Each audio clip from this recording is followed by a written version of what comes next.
Okay, good evening, everybody. We'll start the meeting. We're here tonight together to talk about water.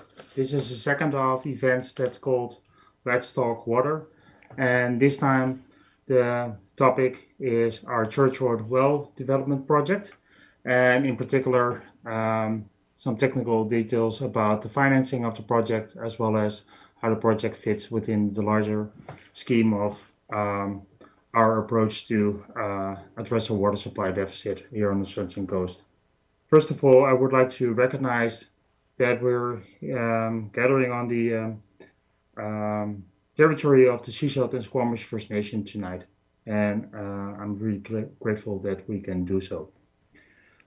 Tonight we'll have two components to it. I will start with the presentation, and the second part will be a panel discussion with some of my fellow staff members who are involved in the project. And I will start with the presentation now.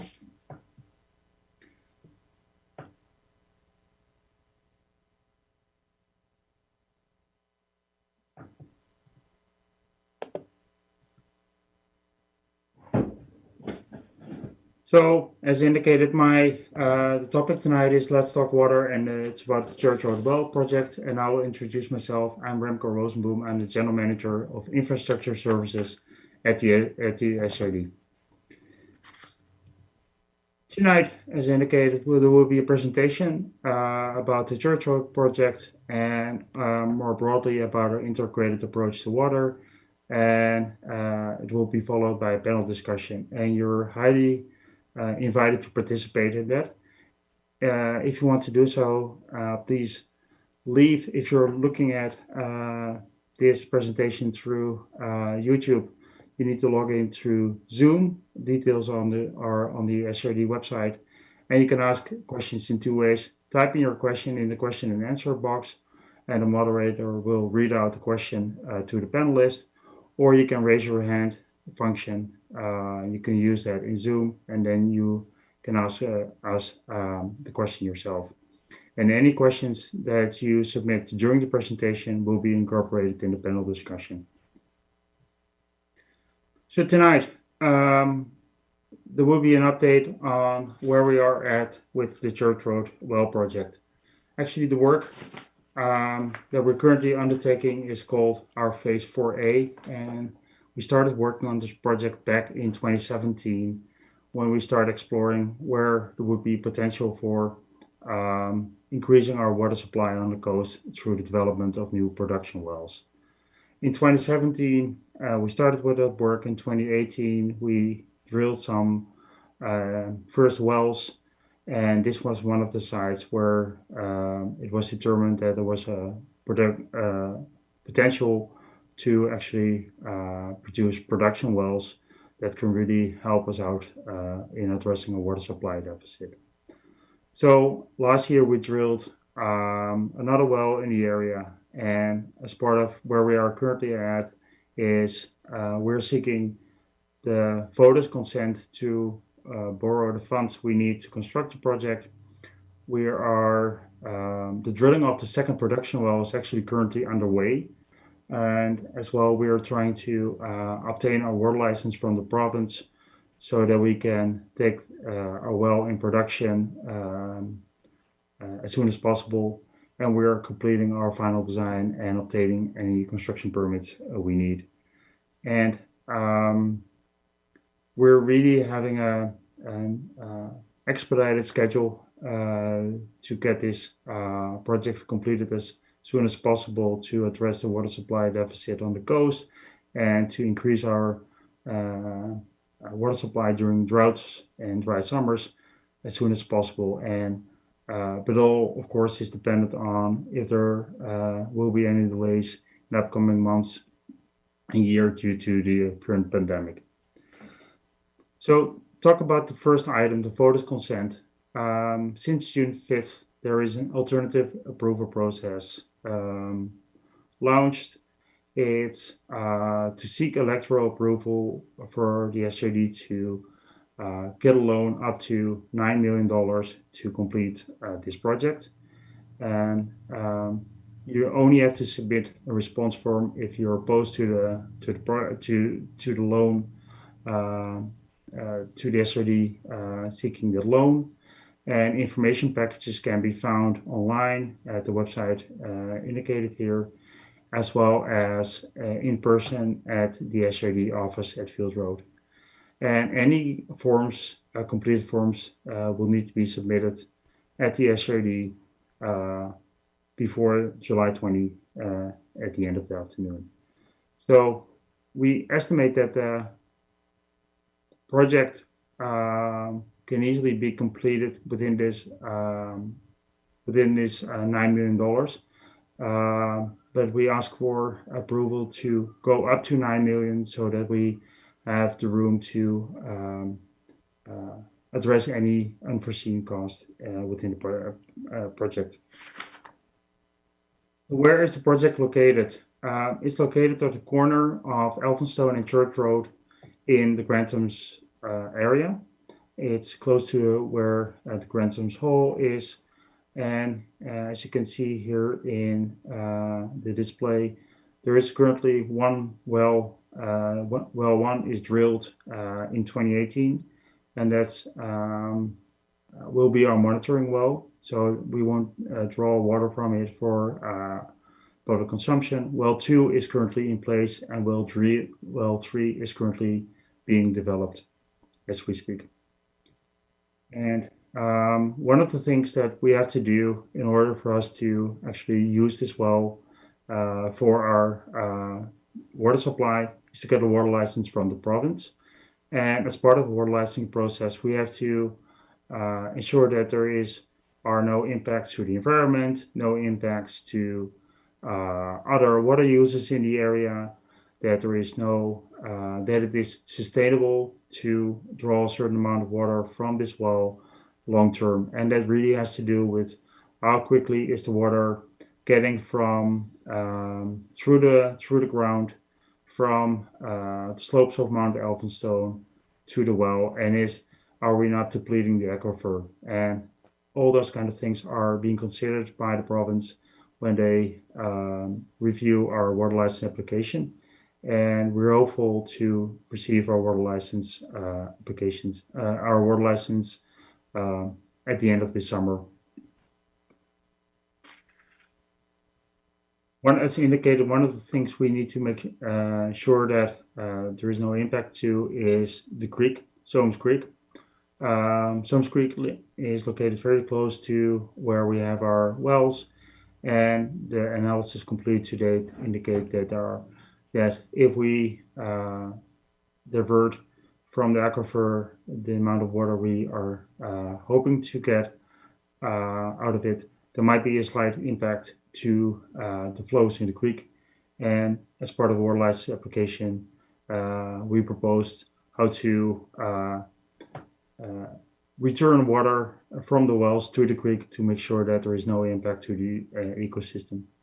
And our water license most likely will require environmental flow need, what's called, to be maintained in Soames Creek during the summer months to avoid any impacts to reptiles, fish, and the aquatic ecosystem as a whole. So this is currently at the corner of Fisher and Elphinstone Avenue, Fisher Road and Elphinstone Avenue. There is already a reservoir for the current well that is in the area, the Granthams well, which is the building, the small light gray building here in the back. The building is already there, and we're proposing to build a small building in front of it to house several pumps, as well as our chlorination, our water treatment system, and a small parking area. So this is conceptual design, engineering design of how it would look like internally. Our water, we've tested it, the water from the wells, and it's really high quality. And according to the standards of Vancouver Coast Health, the only thing we need to do is to add some chlorine to it to make sure that when it gets to your house, it still has that good water quality. So the water will come in from the right. The dark blue line will receive chlorination, will flow to the reservoir, and then from the reservoir through some pumps, it will be pumped all the way to Reed Road and close to the intersection between Reed Road and Payne. And of course, there are also residents along Elphinstone Avenue, and they will be provided water through a separate water main. As I indicated, there will be a significant amount of water mains installation will be part of the project. So from the well field to the water plant, the water treatment plant, and back to the residents along Elphinstone Avenue, as well as water mains all the way up Fisher and then along Reed Road to our current existing pump station close to the intersection of Payne and Reed Road. Getting the water all the way up to Reed Road pump station allows us to provide the water to a lot of customers on the southern part of the Sunshine Coast, all the way from all the west south area, and actually most of Roberts Creek could be provided with water from these wells if necessary, and that's all possible because of the water main extension all the way to the Reed Road pump station. So, as indicated, Elphinstone Avenue, that's where there will be a water main from the wells to the treatment plant, water main back to distribute water to the residents, and there will be a pipeline going back from the treatment plant to the creek to make sure that there is sufficient flow in the creek all summer. And the water that will be diverted back to the creek won't receive any chlorination. So there will be untreated water directly from the aquifer because, of course, we don't want any chlorinated water flowing into the creek. One thing we will do as well is we'll install fire hydrants along Elphinstone Avenue.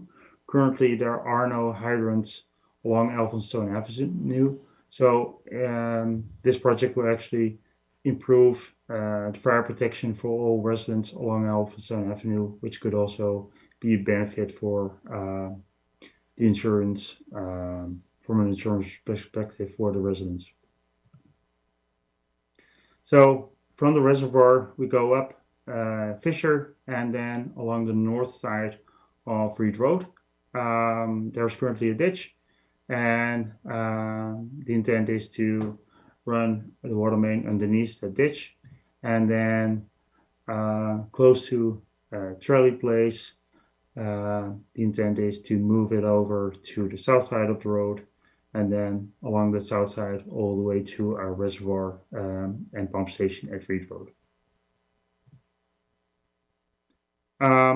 We're collaborating closely with Ministry of Transportation and Infrastructure around drainage improvements in the area.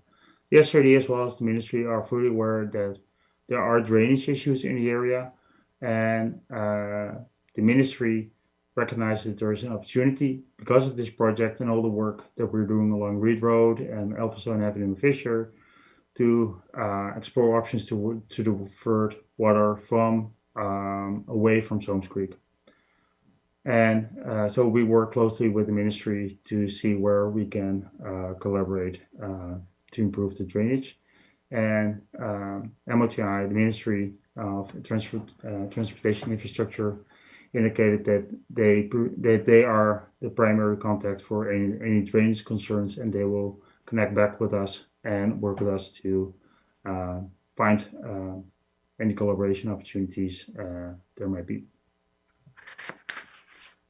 So in terms of the construction schedule itself, as I indicated, we hope to get our water license issued to us later this summer, at the end of the summer. We hope to receive approval, support from the community to borrow the required loan for us to construct the works. and to have all our engineering design and other permits required, for example, from Beach Hydro, etc., to have it all in place late summer so we can start the construction in this fall and have it completed by the summer of 2021. So that would mean that by the summer of 2021, we would be able to divert water from these wells into the Chapman Creek system, which will be a significant benefit for a lot of residents on the Sunshine Coast.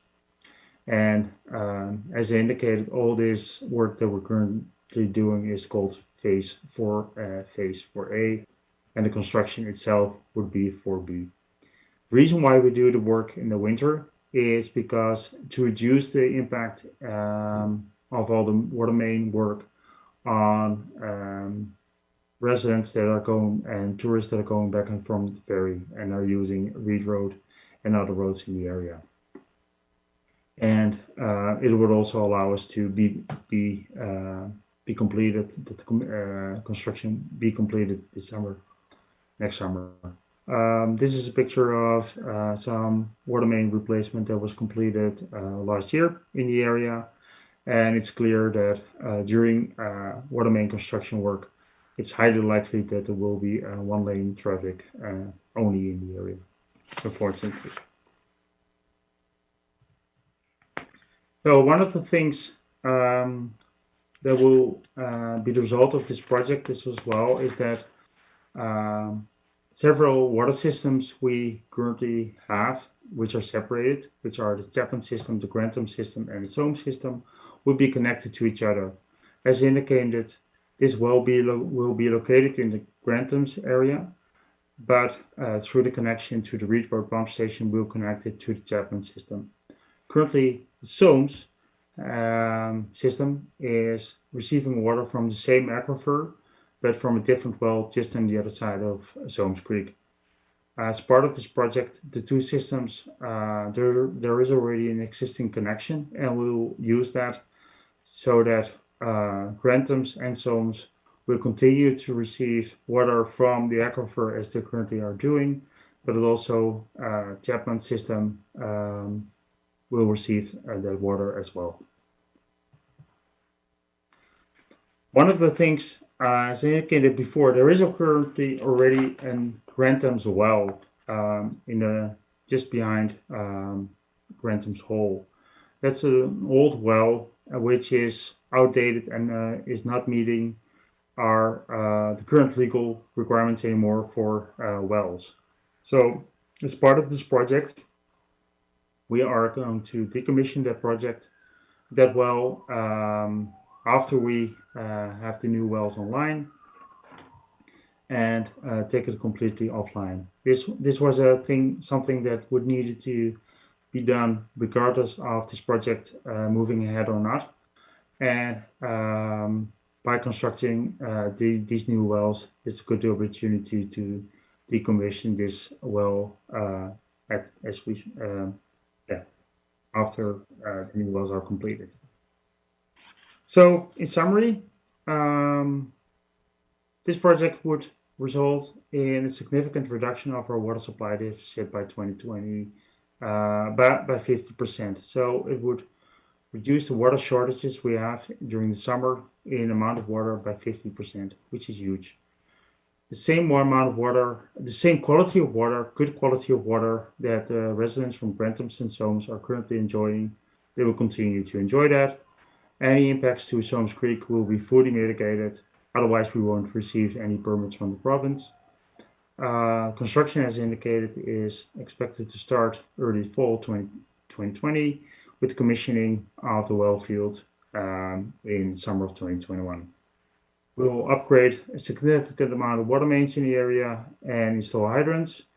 And we collaborate with Ministry of Transportation Infrastructure regarding the drainage improvements in the area, and we seek the approval to get a long-term loan for up to 9 million to complete all this project work.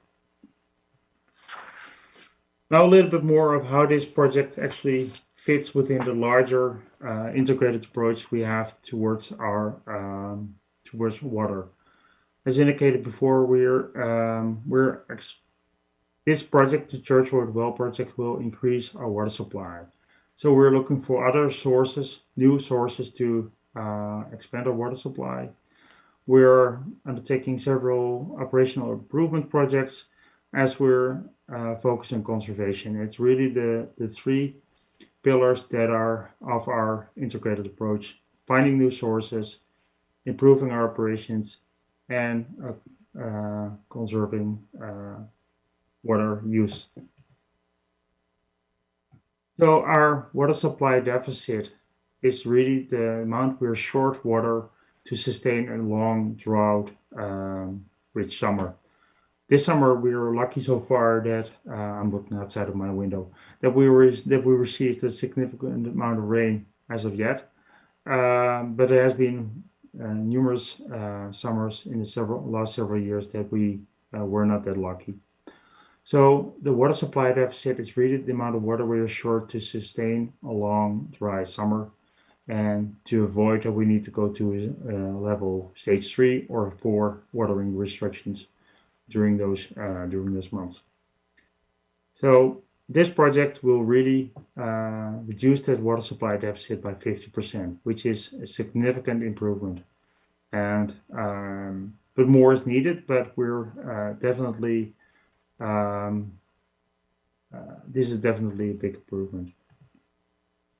So what other things are we doing?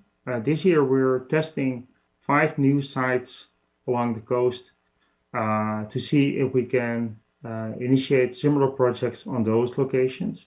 By the end of this year, we hope to get some first results of those the test drilling that we're doing. And 2021 will be then dedicated to any impact assessment and engineering and start of our approval processes for any potential sites. And 2022 would be the soonest that we can start constructing other wells or well fields on the southern coast to further reduce our water supply deficit. Another project that we have on the go is the development of a Water Reservoir. In 2019, there was one site located for such a reservoir, and the costs at that time were estimated to be significant, anywhere between 38 and 53 million. So the board asked staff to see if there are opportunities to bring that number down. And part of the reasons for that is that there might be some market value of the extracted material to create that reservoir. And a Water Reservoir, what it actually is, it's a large lake reservoir with a big dam around it that will be built next to the creek, and the water will be taken during the spring. Will divert water from Chapman Creek to the reservoir so that we can divert it back from the reservoir to our water treatment plant during summer. So it will be really a temporary storage of a significant amount of water. And the amount of water we're talking about here is 1.5 billion cubic meters, and that's significant. As you can see on this on this diagram, it will be a large amount of water we can store there, enough to provide the community with water for at least a month, which is significant. We're also currently having an environmental flow need, so a minimum amount of water we need to release into Chapman Creek. And we're working with the province to update our assessments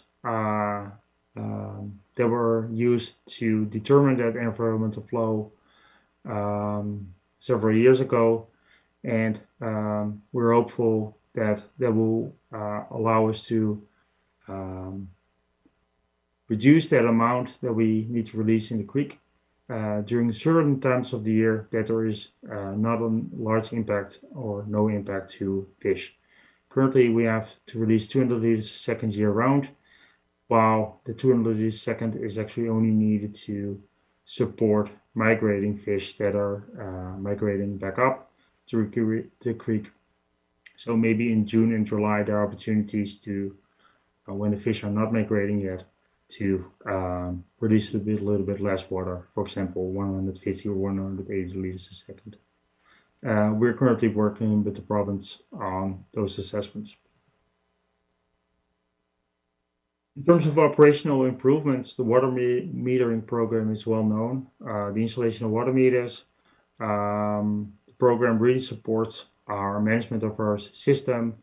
It will provide some billing equity amongst the users, larger users and smaller users were in the system, and it will increase our water conservation. The leak program, the meters, when meters are installed, it also allows us to detect leaks, and so far since 2017 we fixed, as a result of the program, about 2 leaks a day were fixed on average, which is a significant amount of leaks. Installation of meters in the seashell area is a significant outstanding item in terms of the completion of our water metering program. The funding question, there is no funding in place yet, and the SCRD board will have to decide in upcoming months how they want to fund this project moving forward, and the type of letter for approval for a loan they are seeking. There is an online portal in the making. It's in the development, so to allow for residents to go online and see their own water usage, and but we're not there yet, so more to come. However, in the meantime, we launched a program where residents, if you have a meter, send an email to the SCRD and you will receive a monthly update on your consumption at the start of every month, with the results of the months prior, and that water usage will be then compared also to what you were using a year ago, as well as to other regions, other customers in the area. In terms of water conservation, this fall we'll introduce a clothes washer rebate program. This collaboration with Beach Hydro. We've expanded our rainwater harvesting rebate program. Last year we asked businesses, restaurants, Airbnbs, hotels to pledge to reduce their water consumption during the summer. And there are several educational resources like water treatment plant tours online, and information about water wise gardening. Thank you for tuning in. More information on this project can be found at 2 websites. One is dedicated to this project, Church Road Well at the SCRD, and the other one is SCRD/alternative approval process. Links to these sites are available at our SCRD main page. At our YouTube channel, there are weekly water updates with all kinds of information about our water projects, including this one, and they will be updated on a weekly basis. And at the start of my presentation indicated that this is the second of a series of Let's Talk Water events, and the recordings of the first series is also available on the YouTube channel. I now would like to invite my fellow panel members to join me. The panel will consist of myself, Sherry Reed, who is our corporate officer and who is able to answer any questions related to the alternative approval process, Steve Mizurek, who is our project manager for this project, and he's our manager for our bigger capital projects, and Trevor Rudley, who is our capital project coordinator. And you might hear the voice of our moderator of the evening, which is Ralph Shea. And I'm going to stop sharing my screen. And I will introduce panel members. Sherry, can you raise your hand so that everybody, yep, that's Sherry. Steve? Yep, that's Steve. And Trevor. Okay. Ralph, are there already any questions? Thank you, Remco. Yes, we have a couple questions already on the Q&A. So I'll read the first one from Dougal. As a percentage of the proposed well production, how much might have to be returned to Soames Creek in the worst case scenario? Okay. Trevor, can I have you take that question? Yeah, I'd be happy to answer that. So based on the data that our consultants have gathered about the influence of the well on the creek and what the creek habitat may require, they're looking, worst case scenario is in the range of about, it's about 17%. That's roughly 13 liters a second that may be needed to be discharged back into the creek. So again, that's about roughly 17%. Interestingly, though, we have found through some modeling that we can supplement more supply into the system from the Soames Creek or Soames well, which is in the same aquifer. So that would, the additional flow that we would actually be able to get out of the Soames Creek will essentially offset any of the creek flow mitigation, so that the new wells will largely be 100% capacity sending into the system, and most of the creek flow would actually come from the Soames well. Okay, thank you. Dougal, just type in any follow-up questions if you have them. Okay, next question.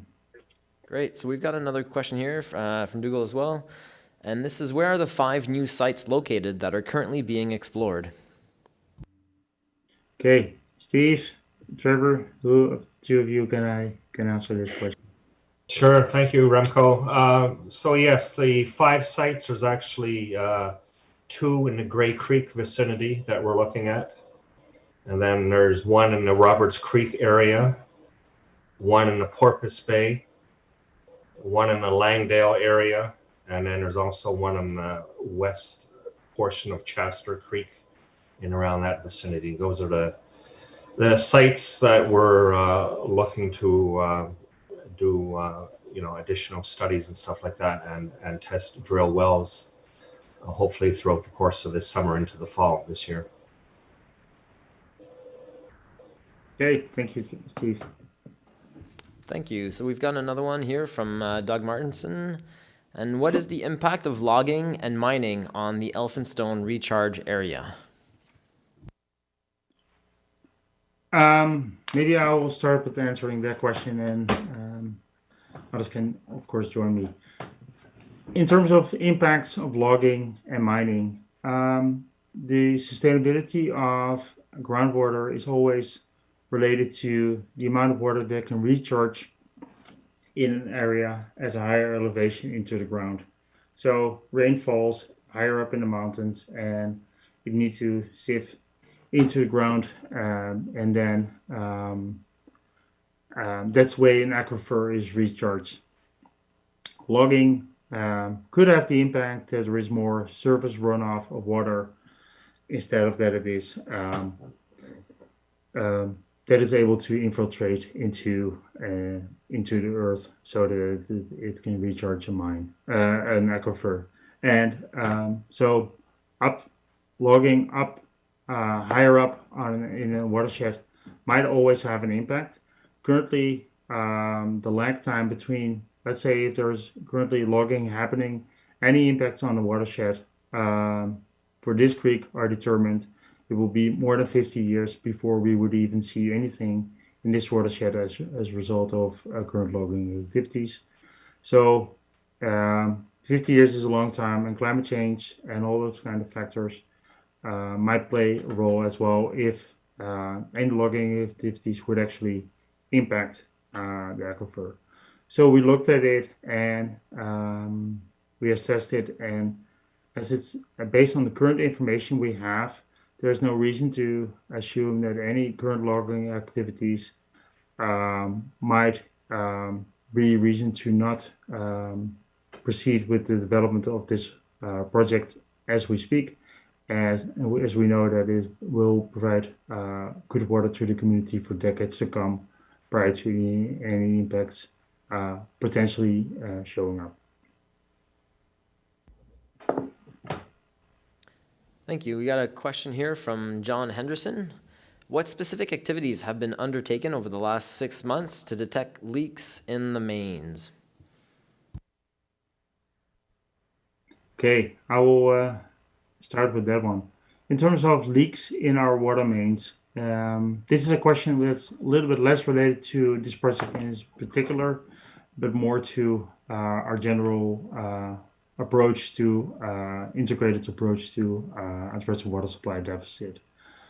There are numerous leaks in every month when we do our water meter reads. We find leaks in private connections to our system.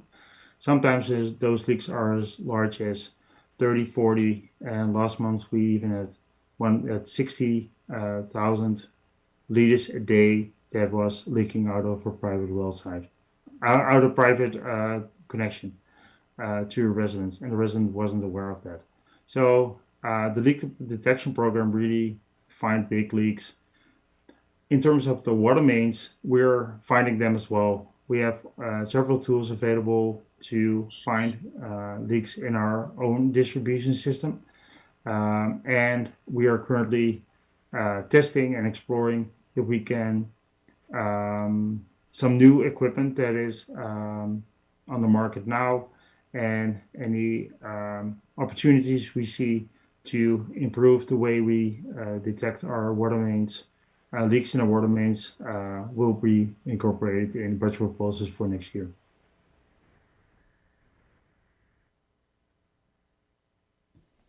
Okay, thank you, Remco.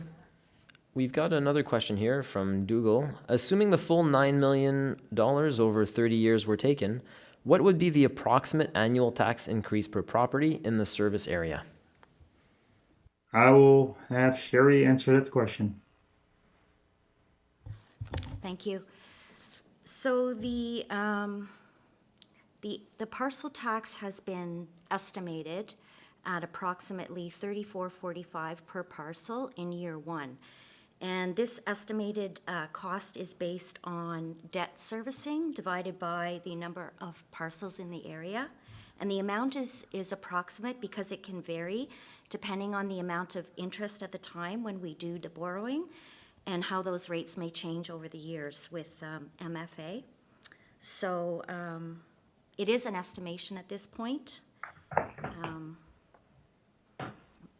$34.45 per parcel. Yeah, thank you. Okay, thank you. We've got a question here from Jason. What will happen to our supply if a fire occurs above the intake in the Chapman if we create a reservoir that is dependent upon the Chapman watershed? The SARP stated that further reliance on the Chapman system was a significant risk. Spending $50 million and still be dependent on this source seems ill-advised. Okay, I will take that question. SARP, for everybody that's watching, is the Source Action Response Plan that was developed in 2012 and outlines risk to the water supply to our Chapman Creek system. That was at that time our primary water system. So one of the great reasons why we are developing more wells is to diversify our water supply so that we're less reliant on Chapman Creek itself and are more easily able to supply water from other wells if necessary. As indicated during my presentation, let's say if there is indeed a fire or landslide above Chapman Creek in the higher elevation of Chapman Creek, and our water intake from the creek would be out of commission for a while, we would be able to get water from this Church Road well to a large percentage of the residents on the southern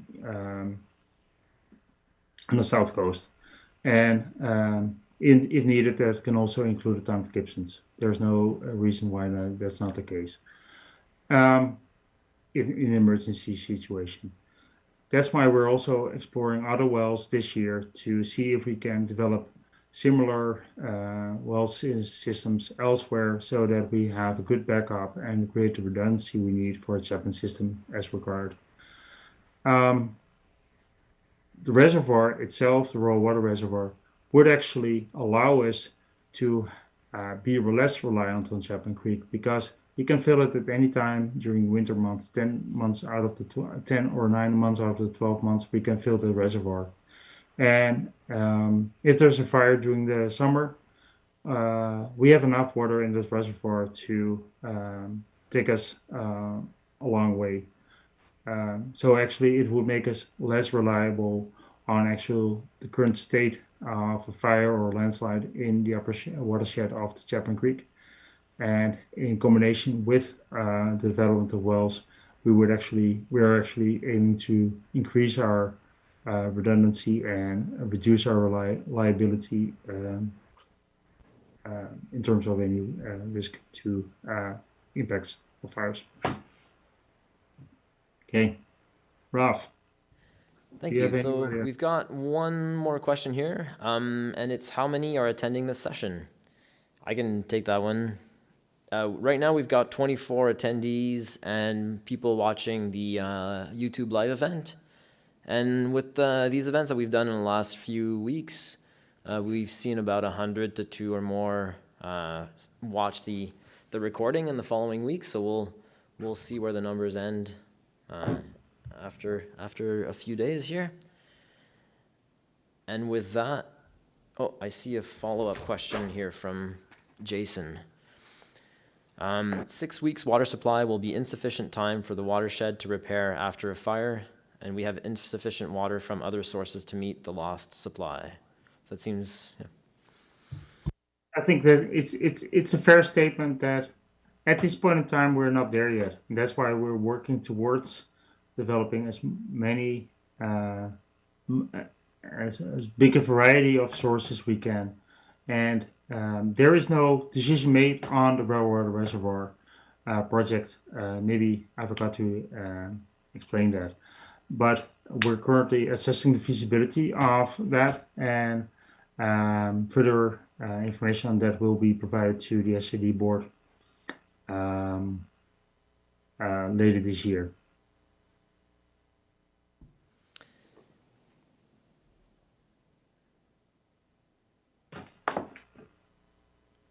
So we've got another follow-up question here from Jason. Why would we not put the reservoir on an alternate source?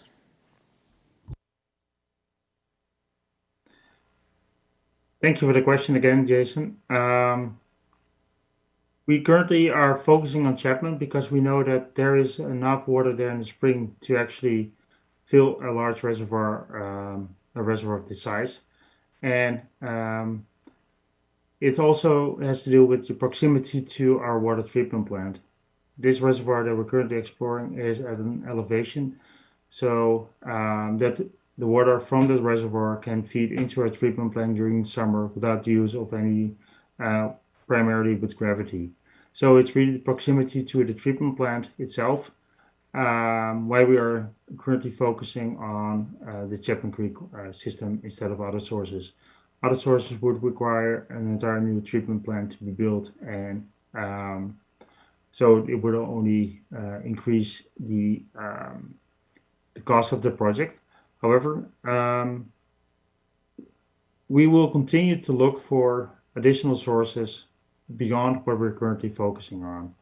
The SCRD board clearly directed staff now to focus on the water supply deficit for 2025. What are the projects we can get constructed, get going, do the feasibility on, do the engineering on, get the permits for, and develop it so that we can have an improved water system by 2025. Climate change is not stopping anytime soon, and the population growth will also is expected to continue to grow. So our water supply deficit will continue to grow past 2025 in the decades to come. So there, I agree with you. There might be opportunities to explore other watersheds as well in terms of adding them to our water supply. Than only the Chapman system that is currently our main water supplies system in terms of surface water. So we'll continue to look for more sources that can help address our water supply needs past 2025. Thank you. So I've got another question here that popped up, and it's from Tim Adams. And it is, what is going to be done with the existing Soames well? Trevor, can you take that one? Sure. At this point, the existing Soames well is planned to be kept in service. We are actually modifying our license application for that, which is still with the province, to try to apply for more capacity out of that, but the well itself will remain in service as currently constructed. Thank you. I think that is all that I see at this point.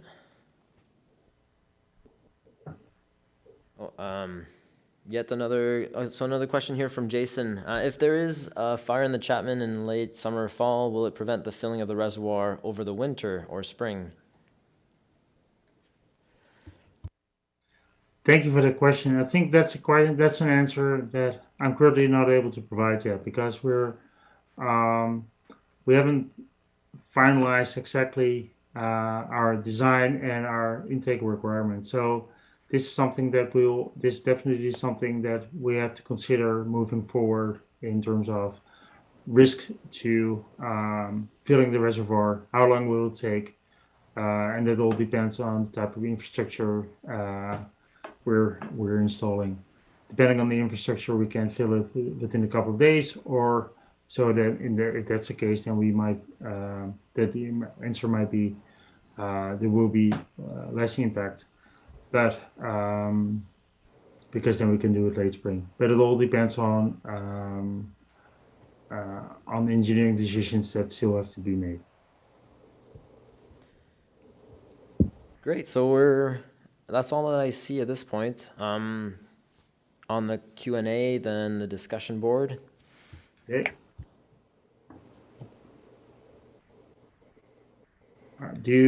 Are there panel members that have anything to add? Nope. Okay, then I want to thank everybody for joining in, participating in this meeting, and we're there. If you have any follow-up questions based on this conversation, you can send an email to our general infrastructure at scrd.email.ca email address, or you can just send it to info@scrd.ca and we'll redirect it to the appropriate staff. So there's way more, as indicated, there's way more information about this project on the website, scrd.ca. Contact information is there, and we're there to support in any way with finding information about the project, about the alternative approval process, or about any other water projects we're undertaking. Thank you, everybody, and good evening.